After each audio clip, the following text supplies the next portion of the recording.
আপনারা প্রায় দেখে থাকবেন যে কারোর যদি অ্যাক্সিডেন্ট হয়ে যায় আর তার মৃত্যু হয়ে যায়, তখন বাড়ির লোকেরা বলে ওখানে না গেলে এমনটা হতো না।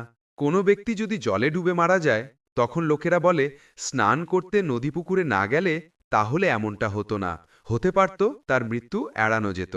না ভাই, দেখুন, কারোর অ্যাক্সিডেন্টই হোক কিংবা সে জলেই ডুবে মারা যাক, বিষ খেয়েও মৃত্যু অথবা তার ফাঁসি লাগিয়ে মৃত্যু হোক না কেন, বা অন্য কোনো দুর্ঘটনার কারণে তার মৃত্যু হয়ে যায়, তাহলে এমন অবস্থায় আপনারা অনেককে বলতে শুনে থাকবেন ওখানে না গেলে তাহলে হয়তো এমনটা হতো না, এই খারাপ সময়টা তার কেটে যেত।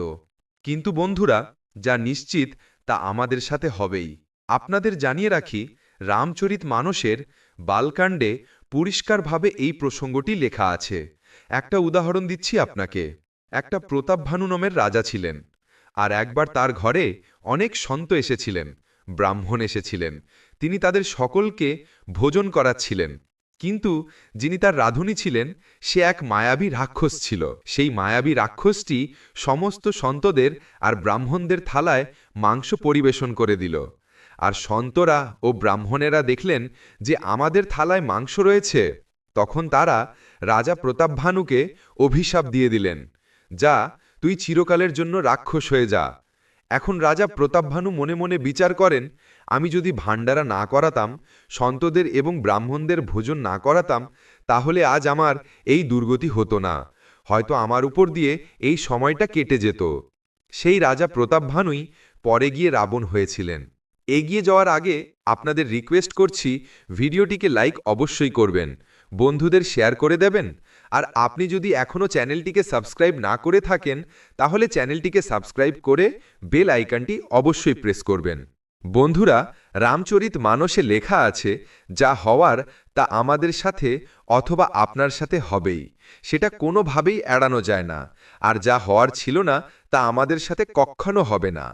যার মৃত্যু যেখানে লেখা আছে, যেভাবে লেখা আছে আর যখন লেখা আছে ঠিক সেভাবেই হবে, তা সে নিজের ঘরের বিছানাতেই হোক, অথবা কোনো পথ দুর্ঘটনার কারণেই হোক, অথবা কোনো নদী পুকুরের কারণেই হোক। মহাভারতে ভীষ্ম পিতামহের মৃত্যু যেভাবে লেখা ছিল বাণের শয্যায়, ঠিক সেভাবেই হয়েছিল। তাই যার মৃত্যু যেভাবে লেখা আছে তা সেভাবেই হচ্ছে, তা আগে থেকেই নিশ্চিত। তাই এর জন্য আমাদের শোক করা উচিত নয়, এর জন্য আমাদের অস্থির হওয়া উচিত নয়। কিন্তু তবুও লোকেরা বলে অকাল মৃত্যু হয়ে গেল।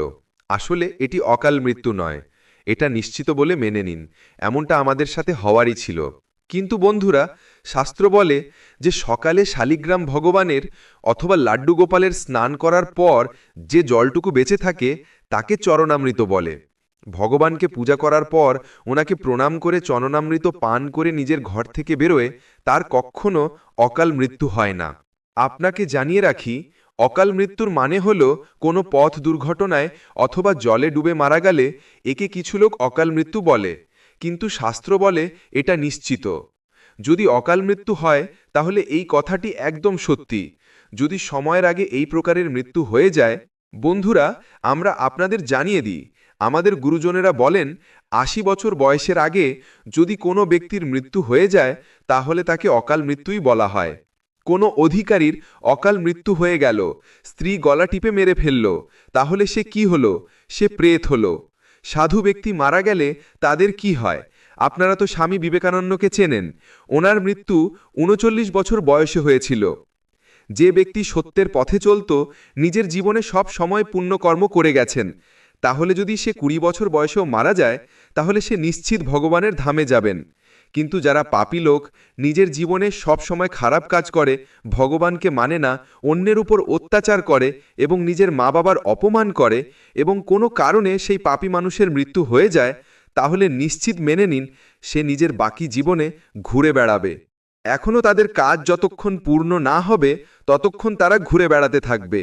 তাই আমার বন্ধুরা, তাদের নামে তোমার থেকে পূর্ণ হতে পারে, যেমন পিণ্ডদান আছে, তর্পণ আছে, গয়াজি আছে, ভাগবত গীতার পাঠ আছে। আপনি তাদের জন্য যা কিছু করতে পারেন তা অবশ্যই করবেন, আর এমনটা করলে তাদের আত্মা অনেকটাই শান্তি পেতে পারে। আজকের জন্য এইটুকুই। বন্ধুরা, যদি আপনাদের এই ভিডিওটি পছন্দ হয় তাহলে ভিডিওটিকে লাইক করবেন, বন্ধুদের সাথে অবশ্যই শেয়ার করবেন আর চ্যানেলটিকে সাবস্ক্রাইব করে বেল আইকনটি অবশ্যই প্রেস করবেন যাতে পরবর্তী নলেজেবল ভিডিওটি আপনারা সবার আগে পান। তাহলে বন্ধুরা, দেখা হচ্ছে পরের ভিডিওতে। ধন্যবাদ।